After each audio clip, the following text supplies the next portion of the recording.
Hello and welcome, everyone. Delighted to have all of you here for today's conversation on ICF's Code of Ethics. So some of you realize, and some of you are just now figuring out, ICF did update the Code of Ethics. They published it at the beginning of December and went live with it starting in January. So what that means to each and every one of us is we now have a new Code of Ethics that we are accountable to. So our agenda for the conversation today, we're going to review the updated Code of Ethics. Now, here's my approach to this. You either have a copy of the new Code of Ethics because you've already downloaded or accessed it, or you can easily acquire it. So I'm really talking about reviewing key points, summary, format of the new Code of Ethics. We'll talk, and by the way, as I go through that, I'm going to point out to me where the big changes are and what I've noticed. We're going to explore how the Code of Ethics changed, what the application is for you as a coach, and then, of course, look at resources and have time for Q&A. So a couple of you submitted things ahead of time. I think we're going to do a good job of covering that. And of course, all the way through, there's two different ways you can do this. One is there is a chat box, and I've got mine open. I'm going to monitor it for comments and questions all the way through. So if you have something, please put it in that chat box so I can see it. And then if you want, you do have an option of raising your hand. And if you do that, I can unmute you and you can come in live. Now, quick heads up on that. I am recording this. The recording will go on our YouTube channel. So sometimes people are comfortable doing that. And I love it because it's so much more fun to have other people talking too. And then sometimes people prefer the chat box and typing there. So it's your choice, whatever works for you. So first off, where does the Code of Ethics come from? I think most of you are very familiar with the International Coach Federation. I'm going to go pretty quick on this. This is just in case some of you are unfamiliar with them. So they are a nonprofit.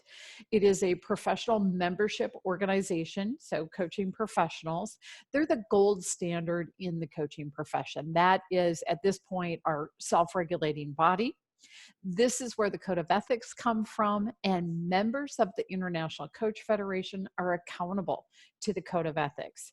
They also have standards in terms of approving training programs, standards for membership that require 60 hours of training, and then standards for credentialing. So this is a visual, and we have this on the website that shows you what's required at each level. I'm going to share an analogy with you because a lot of you have taken classes with us, and so I'll be curious your thoughts on the analogy. We've been playing with this one for a while. If you take the Certified Professional Coach program, that's much like saying, okay, I went to high school. Then if you go on and take the Certified Master Coach program and join the ICF, that is much like saying, okay, now I have an associate's degree, a 2-year degree. And then if you go on and complete your college degree, that's the equivalent of earning the ACC credential. And if you go on to earn a master's degree, that's the PCC credential. And just like what happened in the corporate space with the significance of having that master's degree, we're seeing that with the PCC credential. Okay, so that's as much time as I'm going to put into that. If you have questions, get them up there in that chat box, raise your hand, whatever it is. In the meantime, I am going to continue. So last month, we did a free webinar on the new competency model, which also came out this last year. And ICF hired a firm. They did the whole job analysis. There was a ton of work that went into it. And instead of having 11 competencies, we now have 8. In a very similar way, they have worked on the Code of Ethics. Now, one of the things that's different in the Code of Ethics is they actually refer to the core values. So it's more intentionally incorporated. So I'm going to share the core values that the ICF puts out, just in case you don't have them. And I'm hoping most of you remember these. If you took a class, we definitely went through them. So one of the core values is integrity. And my favorite way of explaining integrity is it's doing the right thing, whether or not anyone knows you're doing the right thing. excellence. And to me, the fact that you're here is part of demonstrating excellence. It means you really care in terms of the standards, the quality, your qualification, and your competence as a coach. Uh, Another core value is collaboration. And of course, as coaches, that's a big one for us. We collaborate with each other. Schools collaborate with each other. We collaborate with other professionals in the community, with people in organizations, and of course, with our clients. And then respect. And the best way to give respect or to earn respect is to give respect. And here's something that's going to be significant when you read the new code of ethics, when you look at the core competencies, there's a better understanding and awareness of diversity. And so you're going to see more respect for that in the languaging that's coming out. Now, let's start looking at what happened from the old code of ethics to the new. I think one of the most significant changes is the organization of the information. So in the old version, the categories we had when it came to the standards themselves were professional conduct at large, conflicts of interest, professional conduct with clients, confidentiality and privacy, and then continuing development. In the new code of ethics, the organization is very, very different. It starts with our responsibility to clients, then our responsibility to the practice and performance of coaching, our responsibility to professionalism, and our responsibility to society. So I love the way it's organized. It's very intentional and concise. If I break this down further and go from one to the other, what's the difference? In the old code of ethics, it started with the preamble. The new one starts with an introduction. In the old code of ethics, we had 8 definitions. In the new one, we've got 13 definitions. Now, a couple of the definitions that really stand out in terms of being different, one of them is confidentiality is now defined in the new code of ethics. Additionally, they're defining internal coach. And so while we've talked about external versus internal for a long time, they define internal. It's funny to me that external isn't defined. That's okay. Probably isn't referred to in the Code of Ethics because really the Code of Ethics was written with that thought of for external coaches. And now they're bringing in some things in the Code of Ethics specific to internal coaches. Hence the definition being added. Another change in the definitions, they now define equality and systemic equality. And so what I think is really interesting about this is I'm asked, I've been teaching this in class now, and the students are saying, okay, what's the difference between equality and systemic equality? And I'm not sure if I have the perfect answer to this. Here's the way I understand it myself, or use to understand it myself. So when we talk about equality, it's on a very personal one-on-one level. And then when we talk about systemic equality, it's more institutionalized equality. And the bottom line is that there are ways of doing things, there are certain things in place in the world around us that institutionalize inequality or equality. In other words, they make that a norm. And so an awareness around that. So the fact that they're identifying each separately really is significant in terms of looking at it from that ethical perspective. And as much as we don't totally control systemic equality, we all have impact and influence there. And of course, that's going to start with our own awareness. In terms of the other areas, as you go through and start comparing point from point, if you look at the bottom line on your screen, there were 28 points in the old Code of Ethics, there's 28 in the new, specific numbered points in the different sections. Things did get moved around. So as you can see, the professional conduct at large is really primarily now under responsibility to practice and performance. The conflicts of interest points are primarily in the points that are now in section 1, which is our responsibilities to clients. The professional conduct with clients, of course, translates over to responsibility to clients. Confidentiality and privacy, some of that is under our responsibility to clients, and then some of it is under the responsibility to the practice and the performance. The call for us for continuing development is also now under responsibility to practice and performance. And then the old section 1 had a few points that now were in section 1 and section 3, and now those are moved into the responsibility to professionalism. And then some points from section 1 that are under responsibility to society. It was interesting to me that they changed the wording of the ICF Pledge of Ethics to the Pledge of Ethics of the ICF Professional, making it very clear that it is us as coaches that are pledging to this code of ethics. So now I'm going to start a deeper dive. I'm going to take each section and I'm going to give my summary points for those sections. For those of you that went through coach training, you remember something very similar with the old code of ethics when that was in place. This is to really highlight, here's what it's telling us, here's what's going on with this. So in section 1 of the new code of ethics, our responsibility to clients, it calls on us to explain before we start the nature and potential value of coaching, to talk about confidentiality, to be very clear and transparent with financial arrangements, and discuss the terms of the coaching agreement. Then it goes on to say, we have the agreement.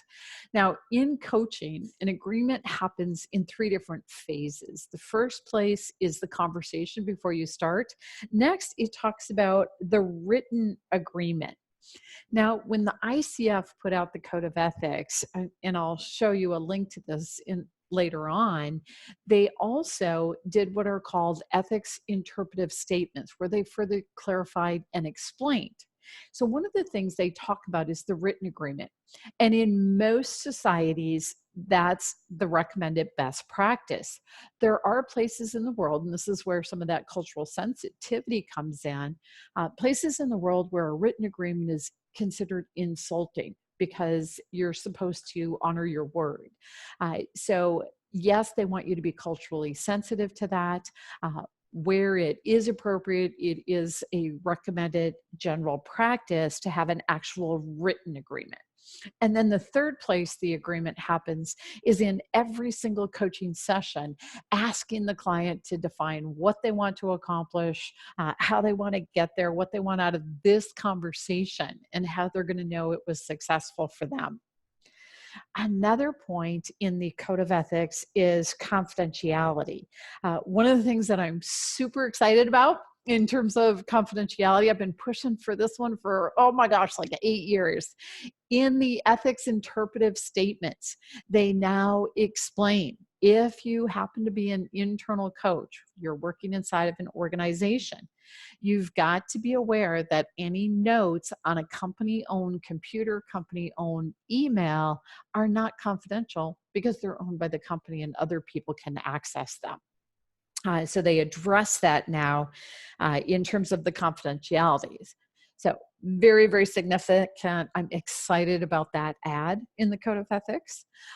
Another point is a clear understanding of how information is exchanged. We've had this before. It's still in there, getting down to the nitty-gritty with sponsors and clients in terms of who gets what access to what information and setting that up.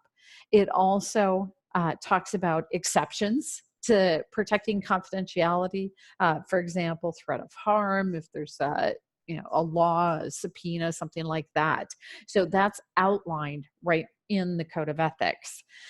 It discusses conflicts, and this is new insofar as, in particular, it talks about conflicts when you are an internal coach. What's behind that is ultimately many internal coaches have other roles or capacities inside the organization. And so there can be conflicts in terms of, okay, well, I'm the HR person and I'm also the coach, or I'm this role and also a coach. And there can be conflicts between those roles in terms of how you're managing the relationships and the information, etc. So it's calling on you to identify those, to recognize those, and to have a conversation about them. Figure out how you're going to manage that and make sure the quality of the coaching is still there. The points on record keeping, the information there is consistent with what we saw before. As is the point on making sure there is value in what's happening in that coaching engagement for the client. Because if there isn't, time for us to say, okay, wait a minute, maybe my coaching isn't the right thing for them. There's no value here. We also have the point on the client having the right to terminate at any point, and that's still there. Now, the next 2 points are new and different. So one is implications. So it's almost going back to what it talks about in the conflicts, and it says you've got to be sensitive to the implications of having multiple contracts and multiple relationships with the same clients and sponsors at the same time. In addition to this being true for the internal coach, as we saw under conflicts, it is also true for external coaches. For example, an organization might hire you to come in and do some training and then to also do some coaching. And that's an example where you've got to be aware of having multiple relationships and what the implications are for each of those relationships. The next one that is also here, and I think this is really a good call out, yet we talk about as coaches, we're partners, and we go in and we partner with the client, we're on the same level. There is not a power differential. So that is the intention. At the same time, there may be this perceived power differential simply because of status. It can be influenced by culture, by relationships. It can be psychological or contextual. Very often, that perception plays into outcomes. So as a coach, I've got to be aware of that, and I've got to actively manage that, address that. The points on disclosing any receipt of compensation that you get for referring people is consistent, as is ensuring the quality of the coaching regardless of what you're getting paid and how you're getting paid. So these are the key points under section 1. If you have any questions, let me know if I'm going too fast, too slow. I'm looking for comments in the chat box there. And in the meantime, I'm going to queue up for the next section. Our responsibility to the practice of coaching and performance as coaches. So in this area, one of the first points, it's talking about raising awareness if there is a breach or a possible breach. It talks about having a conversation with the person who is doing that breach. If it's someone other than yourself, if it is you, have a conversation with your mentor coach. Hey, how am I going to handle this? Raise that respectfully. If it does not resolve the situation, then you can refer it to the International Coach Federation. Now, one of the things we do talk about is sometimes there are coaches who are not members of the International Coach Federation. We're all familiar with the idea of people calling themselves a coach. when they haven't gone through training, they're not a member of the ICF, that kind of thing.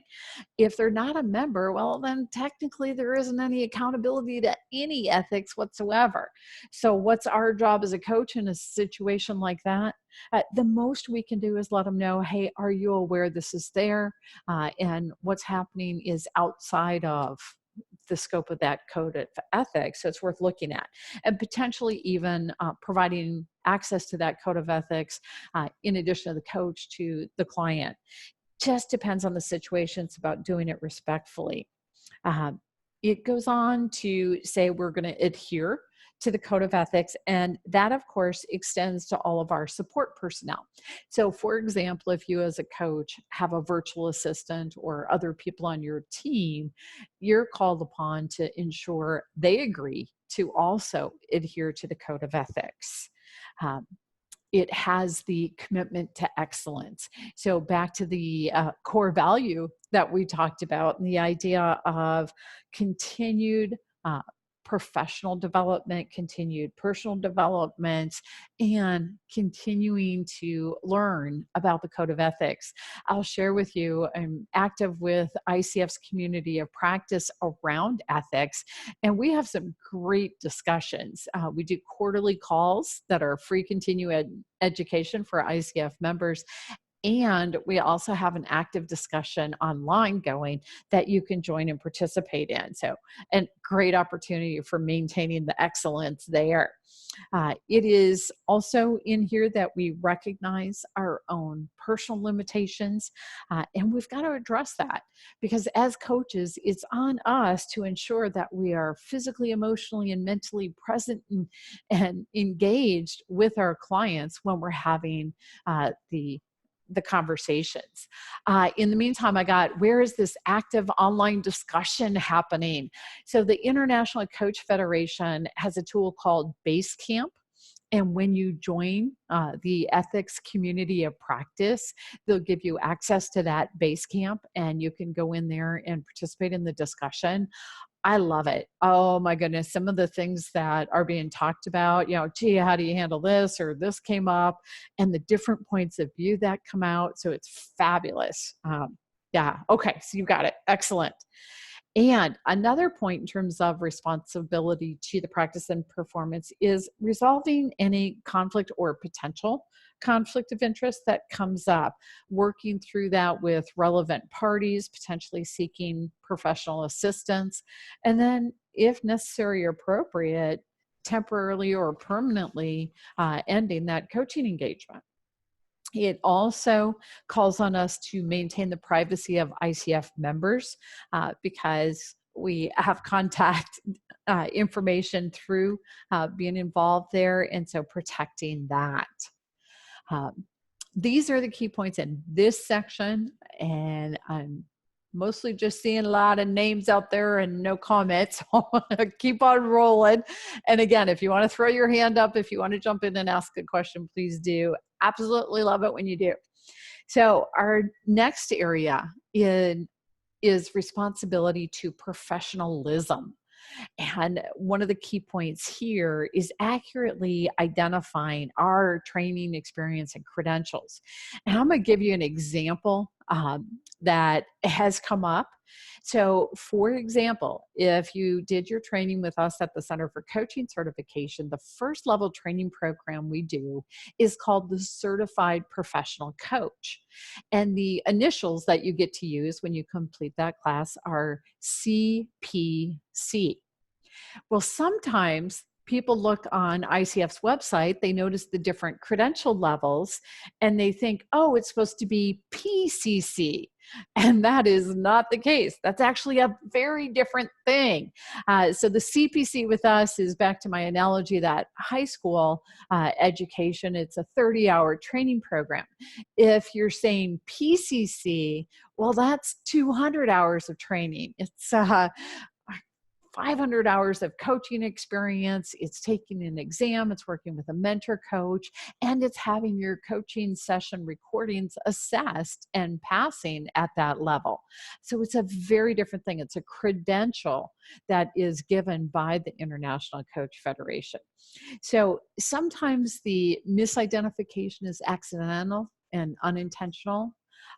And it's really important to be aware, because as coaches, we are called upon to accurately identify who we are and what we offer, and to make statements that are true.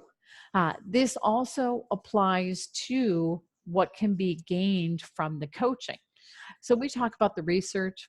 Oh, yes, coaching has the average 600% return on investment, et cetera. There's a lot of great studies, and there's a lot of validity in terms of having that conversation.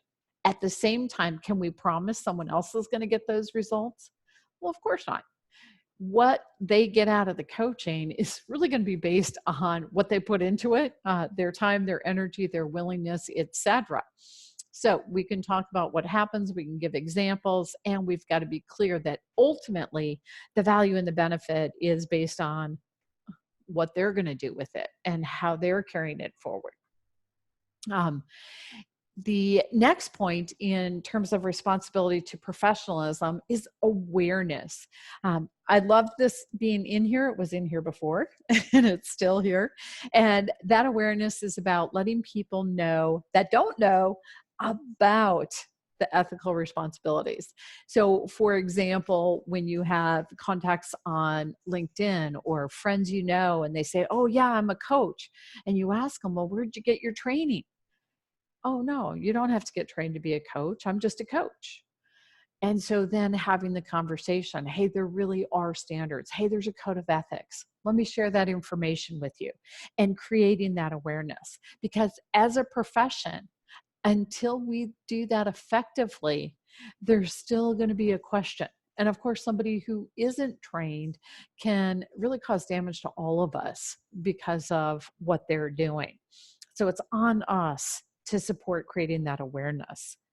We are also called upon to establish boundaries that are clear, they're appropriate, culturally sensitive boundaries. And it talks about relationships, so very specifically not having that sexual or romantic engagement with clients or sponsors, and that being that no. Again, that's consistent with what we had previously. It is still there.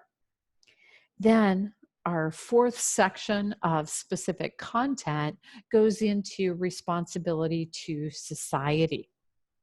Now, one of the things that has a new piece to it is this. So yes, avoid discrimination was in the old code of ethics. It's still here. It talks about maintaining fairness and equality in our activities. It goes on to say respecting local rules and cultural practices. So just as we talked in class, for those of you that did it, we talked about, okay, does everybody want to be treated the same way? No, we're all different. We all like different things. Well, in terms of fairness to people, it's recognizing that who they are, their local rules and culture and everything else influences what they perceive as fair. Now, are we experts on everything? No, probably not. Can we explore that? Can we find out? Can we ask? Can we invite that conversation? Of course we can. It's up to us to be sensitive and aware and find out to make sure we are appropriate in that regard. Copyright is referenced here. So I think there's two pieces to it. It talks about recognizing the contributions of others. And contributions to me is different approaches, different styles and techniques that people bring to what we do. And then it goes on to talk about intellectual property of others. So for example, whether you did your training with us or elsewhere, you got access to all kinds of copyright material. Can you share that with somebody else? No, it's copyright. Can you use it and claim it as your own? What they're saying here is if you have permission to use it and be clear on where it came from. So honoring that, recognizing the copyright piece. It also talks about if you're going to do research, making sure that you're working within scientific standards, and there are resources for learning about that and knowing what to do. Now, the next point is new, and I love this one. So it very specifically differentiates avoiding bad from doing good. So if you think of, you've all heard of the Hippocratic Oath, cause no harm, do no harm. We're called on more than just not doing harm. We're called upon to actively do good. And that's very positive and proactive, above and beyond not harming. So I love that that's in here. I think that's very significant change in what we're seeing. So that is my summary of those key points. The last part of the Code of Ethics, we had it before, we've got it now. And that is where ICF members acknowledge the Code of Ethics, agree to live that Code of Ethics, and are accountable to the Code of Ethics. I'm curious what questions, thoughts, comments you have on what I've shared here. I'm going to do a slight pause. We will move into why and how the Code of Ethics changed. I want to give all of you time for any questions. And if you're good, do me a favor. Earlier when I was asking for questions, one of you did comment and say, okay, you were good. So that was great. So let me know if you're good, you feel comfortable with what we covered. You all have access to that Code of Ethics, so that summary's there. Okay, so I'm going to keep going. Why did the Code of Ethics change? Well, bottom line, it's a best practice to routinely review what you have in terms of the ethics, the competencies, etc. Another reason is at this point, as the profession has grown, we have so much more experience and expertise. And so that expanding knowledge base helps inform what's going on with these things. Okay, so I'm seeing you have a question, and that's so weird. I don't see where oh, there's your hand. Okay, I'm going to allow you to talk. Hey, Ruth. Hi. Am I unmuted? Can you hear me? Yes. How are you? I'm doing good. Thanks. Awesome. Thanks for this. This is awesome. I have a question under responsibility to society and fairness. Uh-huh. So, you were talking about local rules and cultural practices in terms of like diversity and inclusion. I live in an area of the country where people just like hug each other. That's what they do. They hug each other. I grew up in an area in the country where that's hugging is saved for those to whom one is close. Okay. So I have clients who, when they see me, want to hug. And then because I do both Zoom and face-to-face. Right. And so then when they leave, they're always like, can I give you a big hug? And my response is, sure. Because if they're a hugger, I don't want to say no. I don't want to, I want to honor who they are. Right. Right. And so if you look at like, understanding clients' personality and stuff like that, some people are just plain old huggers. I don't happen to fit within that category. But some of my clients are just huggers. And I know that having formerly been a teacher, there is no way I would hug a student. Right. I would not put my hands on a kid. So my question then becomes, is it okay, because it's culturally accepted where I currently live, is it okay to be like, yeah, give me a hug? Yeah, if they want to. And here's what I'm going to say. I so appreciate your willingness to meet them where they are. Because there are so many things that we talk about as coaches of, gosh, that's not me, I'm uncomfortable or whatever.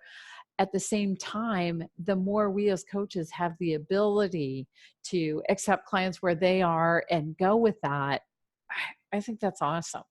And so I'm going to say hats off to you. And Ruth, I think the bottom line is it's keeping the hug appropriate, if you will. So I'm sure you're fine with that. And, women my age, so, yeah, no. So, for example, when I do one of our classes where we do meet face to face, when it comes time to leave, I'm like, "Are you a hugger, a handshaker, or a no touch person? Yeah, it's your choice." Yeah, same concept. So excellent. Thanks so much. Yeah, thank you. All right. So hopefully Ruth has inspired some of the rest of you to now raise your hand or alternatively chat or something with whatever other questions or scenarios, because we can have a lot of fun having some of these discussions. Um, so while you're thinking about what else you want to be asking about, and it, by the way, if we have time at the end, I can even throw out a couple of scenarios and ask you, okay, what do you do with this? So in terms of how the code of ethics changed, ICF put together a global group of people, and there was years of discussion and analysis that went into the work you have on this code of ethics. And then I mentioned to you that they also have done the ethics interpretive statements. And so the review team went through and all of these different points in terms of the code of ethics, they fleshed them out. They gave further example and instruction around that. I wish this was more widely publicized because it's good. So I encourage you to check it out. Now, I will also say there's an active conversation around the interpretive statements. They are considered a living document. I know, for example, there's a couple things in there that I pushed back on and said, hey, wait a minute. Is this really what you meant to say? And I'll share one example for you, and hopefully that'll spark a discussion or a question. Is it talked about a coach not working with someone who had psychological issues? Well, I think there's two pieces that come up for me. One is, what if I don't know whether they have psychological issues? The bottom line is I'm not trained to recognize those things. What level do I have to have? The other thing is I have clients that are also working with a therapist or a psychiatrist, etc. And their therapist and psychiatrist knows they have me as coach. I know they have the mental health professional serving them. It's an open communication. And now the interpretive statement is saying, well, no, you can't coach that person. And so I challenge that. So they're continuing the conversation around the interpretive statements. The refinement of those will be ongoing. So that's there. I want to throw that out. In the meantime, got another question in the chat box. It's sometimes conflicted because you're a third party coach. So we call that an external coach. You have a sponsor setting up the participants and you're promising them confidentiality, and you don't have control over who may be viewing your notes. Okay, that's a big concern. So I'm glad you brought that up. Here's the bottom line. Where are those notes?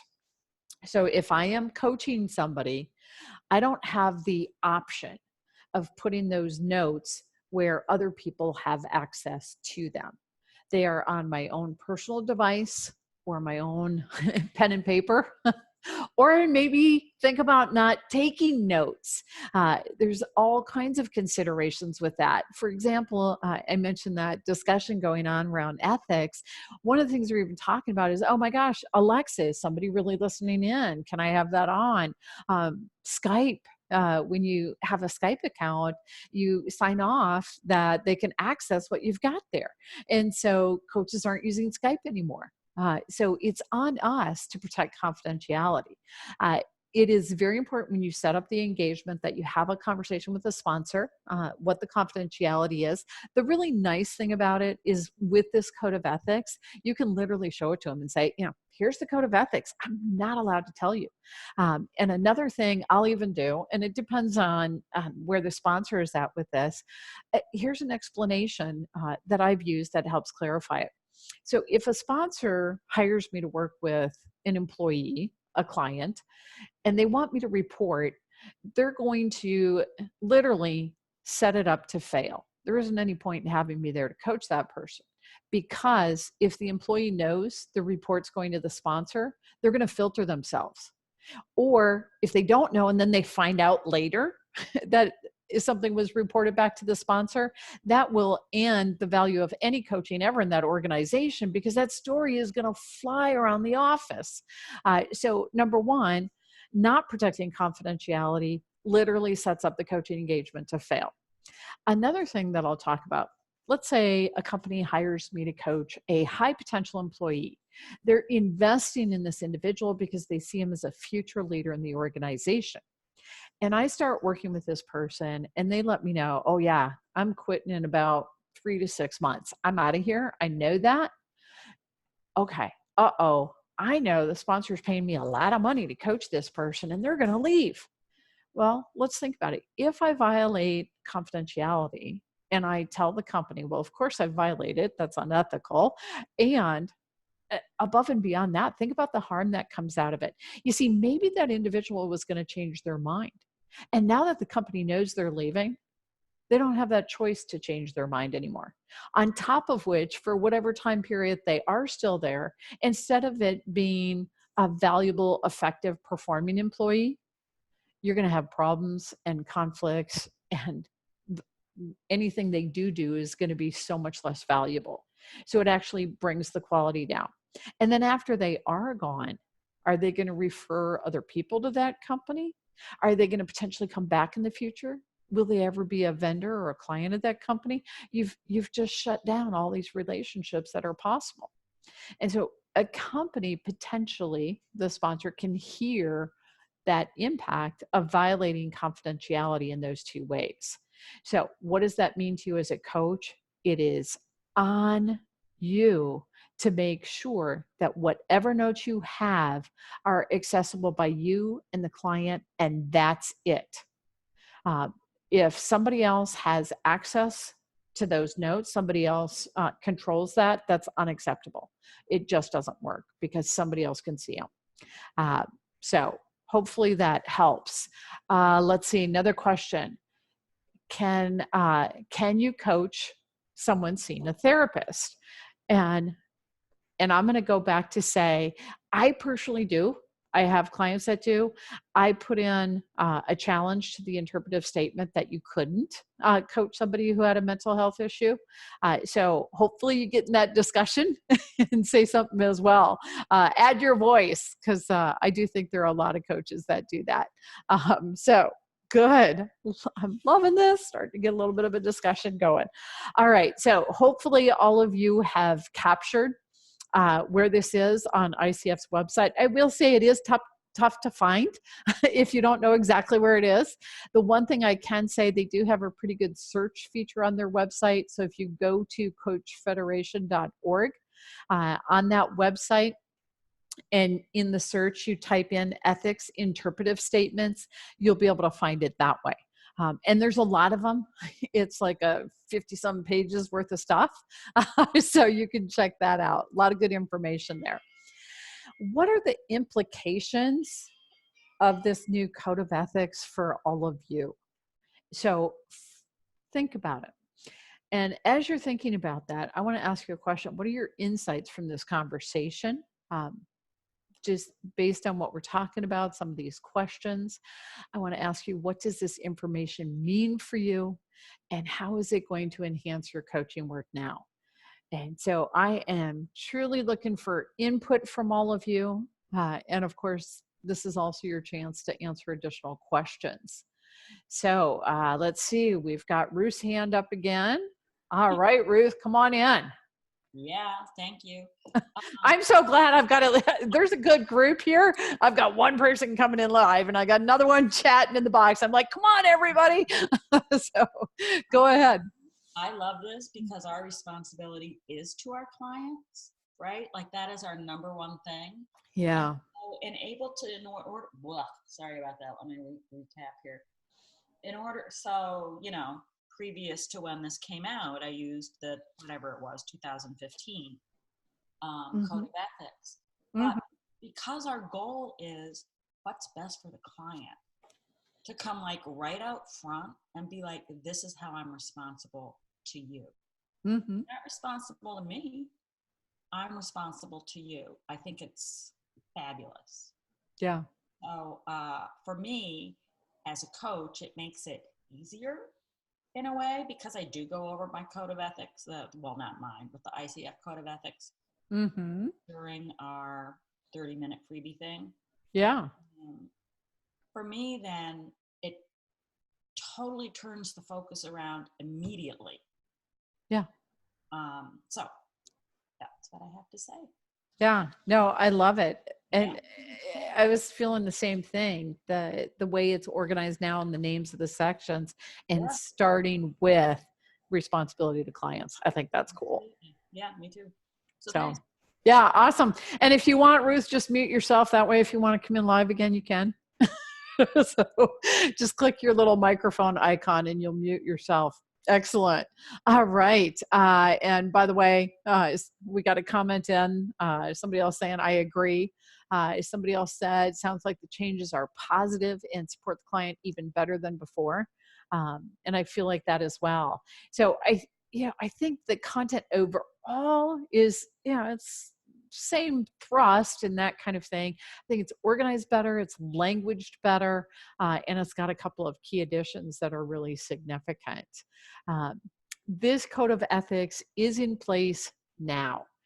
So what does that mean? If you are a coach and you are a member of the International Coach Federation, the new code of ethics is what you are accountable to. So that's a huge implication right there and then. On top of which, let me throw this out. Going back and reading it, I think routinely is smart, and it really does help you in terms of when you're coaching. It informs what you're doing and how you're doing. So hopefully we see more of that. In the meantime, as far as application for you, and I'm winding down on content, everybody, so I'm really looking for any additional questions you have. Do read and study the new ICF Code of Ethics. It's on your coach login page. If you're a graduate, it's on ICF's website. It's on our website. It's everywhere. Read and engage in the discussion around the interpretive statements. So all of you, may I invite you to join the ICF Ethics Community of Practice. If you are a member of ICF, you can join for free. You can get free continuing education from our quarterly programs that we do, and you can participate in this discussion online. Fascinating discussion, and a lot of really cool people there too. So keep on learning. That's part of what we're here and for and do. In terms of resources, you've got the International Coach Federation. We're here at the Center for Coaching Certification. And then, of course, supporting coaching programs with the Center for Coaching Solutions.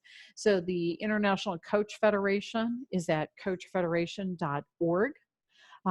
The Center for Coaching Certification is at coachcert.org. And the Center for Coaching Solutions, this gives you an idea of what's available to you. We offer services in terms of helping you start or run a coaching program, setting up a coaching program manual. In the meantime, we do have that white paper we give out on starting and running coaching programs. We do provide coach training inside of organizations, individual coaching, and then group or team coaching. One thing I'll share with you, we've got a couple of organizations and we're providing coaches. Those coaches are graduates of the Center for Coaching Certification. So those of you who did graduate, you got the email, you saw we have those opportunities, and we collected bios, we sent them out, we're placing coaches. So very, very excited about what's going on with that, and very much excited about future opportunities for your organizations and then for you as individual coaches. We do, of course, have our blog, 2 new blogs every week. So another source of content and information. Plus, if you want a guest blog, love it. And we will link back to you. We have the books. We put out 1 a year. Is what we've been doing. I think we're gonna play with that and do it based on when we have the chapters for the next book. So I'm hot and heavy into Coaching Perspectives 9, doing the final editing process currently, and then we'll start working on the next one. And then, of course, these free monthly webinars that we offer. We do want to be available to you for a quick check, whether it's a call or an email. We are also available for outsourcing with coaching programs, training, and coaching. What's next for you? Well, if you want to have a conversation about coaching programs in an organization or your own professional development as a coach, let me know. We can set that up. In the meantime, it's you figuring out what is your action plan. Go back and review your coach training. For those of you with coach login access, we do have the updated versions of the content based on the new competency model and the new code of ethics loaded on your login pages so you can access that. Be intentional with your application of the skills. If you've started your coach training, you're putting yourself out there as a coach, complete it. And then, of course, think about engaging a coach for yourself, walking the talk, so to speak. And where it makes sense, take advantage of the coaching program support. So I'm at the point of hanging out and just question and answer, and we can bring up some of the different dilemmas that come up. I do want to thank all of you for being here, and I'm going to move into that kind of conversation. So while some of you are thinking about it, let me share some of the discussions that I've seen in Basecamp. So here's one that was pretty hotly debated and discussed with all kinds of perspectives on it. A coach who is Christian was talking to a prospective client. The prospective client was lesbian. The coach, being Christian, didn't feel comfortable with that. It was against their core values in terms of who they were. And so then the question becomes, is turning the client down based on our competencies of being self-aware and making sure it's a good match between us and the client? Or conversely, is it discrimination against that client? So I'm curious what you think. I'm curious who wants to come on and engage in that discussion. That's an example of a dilemma. Ruth, I see your hand up. Come on in. You're my brave soul today. Feel free to unmute yourself and join. Okay. So I'm not in that position. However, if I was in that position and I knew that I couldn't coach that person, I would have to help them find someone who could. I think an example during my master coach class was that a coach was presented with a potential client who was really anti-feminism. And the coach decided that that would not be a good fit. So that's not discrimination. That, again, is being responsible to the client, in my opinion. It's being responsible to the client. What does the client need? The client needs someone who can accept diversity and inclusion. If as a coach you can't do that, no matter what the ICF has to say about it, if as a coach you can't do that, then you can't be your best self for that client. Okay. And I take myself out and help them find somebody else. Yeah, love it. Okay, so thank you for that. Somebody else said, I don't believe in discrimination. Someone else said, agreed. Jenny, I have unmuted you, so you can go ahead and talk. Hi there. Hi. So I would have to say I do agree with what Ruth said. I think it's about doing what's best for the client, putting their beliefs, their best needs first, instead of going with, well, we're the almighty dollar, right? You don't want to be in a position where you're taking a client just because you need the money, but you don't necessarily agree with what's going on, no matter what the case is. I have a very tight niche with what I coach, and I regularly turn people away because that's, even though what I do could be beneficial for them, because they aren't who I'm passionate about helping, I introduce them to people that they didn't know are better fits for them. I think that's probably the best way to put it, is to go with what's best for the potential client. Nice. Okay. And yeah, somebody else said same. Or actually that's Ruth again. So awesome. Thank you for that input. It's I think as a coach, it's really a tough challenge because we are called on to be open and accepting, and everybody's human. And so part of what we're called upon as coaches is to be aware of our biases, and where we know them, we can address them. And then also, if you remember from our new competency model, we're called on to have our own reflective practice. So that's an opportunity for identifying biases we didn't realize we had, and how can I address that? So a combination of elements. Jenny, come on in. Well, I think too, there's also a difference between agreeing with somebody's beliefs versus judgment. Mm-hmm. Right. And so I think when it comes to something like that, being able to, let somebody go to a better fit, letting them know that there's no judgment. It's just, we don't have an agreement on this, and understanding that this other person is a better fit. So making sure that there's a way that you can make that introduction to where you still don't want them to feel judged. Mm-hmm.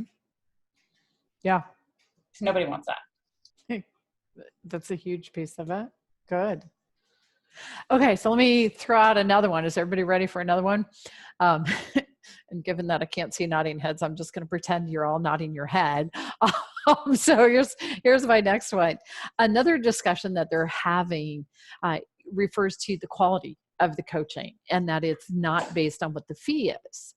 So let's say you're a coach and you have one client that's paying you $400 a session, and then you have another client that you gave a reduced rate because you know right now they can't really afford the normal rate, and you're helping them out. As coaches, we do want to increase access to coaching. Some coaches do sliding scale, that kind of thing. And so you're helping them out, and you're only charging them $25 a session, let's say. And now you have to consider, okay, am I doing as good of a job for the client that's paying me $25 a session as I am doing for the client that's paying me $400 a session? Because as a coach, you're called on to ensure the quality.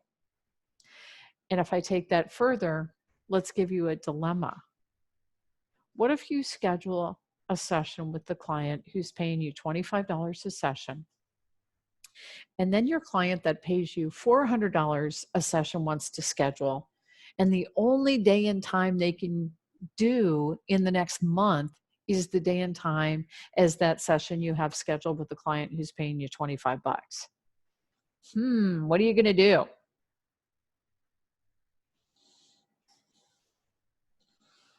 So I'm hoping we're going to get some more. Oh, Jenny's got her hand up again. Come on in, Jenny. Well, I think that fits within the integrity piece of the coaching. You do what's right, no matter who's looking, whether anybody's looking or not.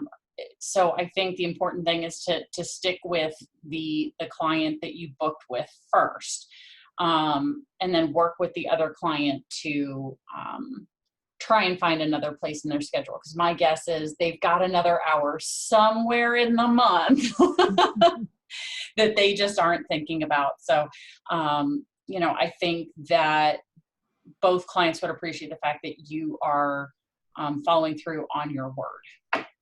Mm-hmm. Good. Ruth, I see your hand up as well. Another comment. Go ahead. Yeah, I kind of see another possibility there, and that is to contact the $25 an hour client and ask if it's possible for them to reschedule. And if it is not, then you're responsible to that client first. There you go. And you know what I was thinking about as we were talking about this, if I had my $400 client scheduled, and the only time my $25 client could could do it was during that time slot, would I do the same thing? My answer is, yeah, I'd do the same thing. So it's really important to think about all different angles. Jenny, I think you have a good point. Yeah. Chances are there's got to be somewhere we can make another hour work. So pushing that. Dawn typed in, even if the scheduled client was paying the same, she'd try and reschedule. So it's accommodating in a way that's respectful of all. And ultimately, whoever scheduled the time first gets that time if there isn't another option there. I wonder, that's what I'm hearing. Go ahead. This is Jenny. I wonder too if either, another option is to present, would you two be willing to coach together for a session? Doing it almost like a group coaching, and expressing the benefits of group coaching is that you get access to multiple eyes, ears, thoughts, solutions on some of the issues you may be dealing with, instead of just having access to me. Yeah, depending on what each of them was working on. Right. Obviously, if it makes sense, and my guess is most people are probably coaching people who are in similar situations, similar positions, and saying, this is what's come up. Would you like to do a one-time group session, just so you guys, both get what you're wanting, same day, same time, going from there. It's an option, just presenting the option and saying, it's a possibility. Yeah, getting creative with that. So nice. Okay, so I am loving the conversation. This is a little bit of a taste of what you have access to with that discussion online. A lot of fun hearing all the different perspectives, etc. So in the meantime, we did use our time. I'm going to say thank you to all of you for being here, for your time, for the conversation. Thank you for the comments in the chat box. Thank you for coming on live and engaging in that way too. Love having it and looking forward to staying connected and continuing to be of service. So thank you, everyone.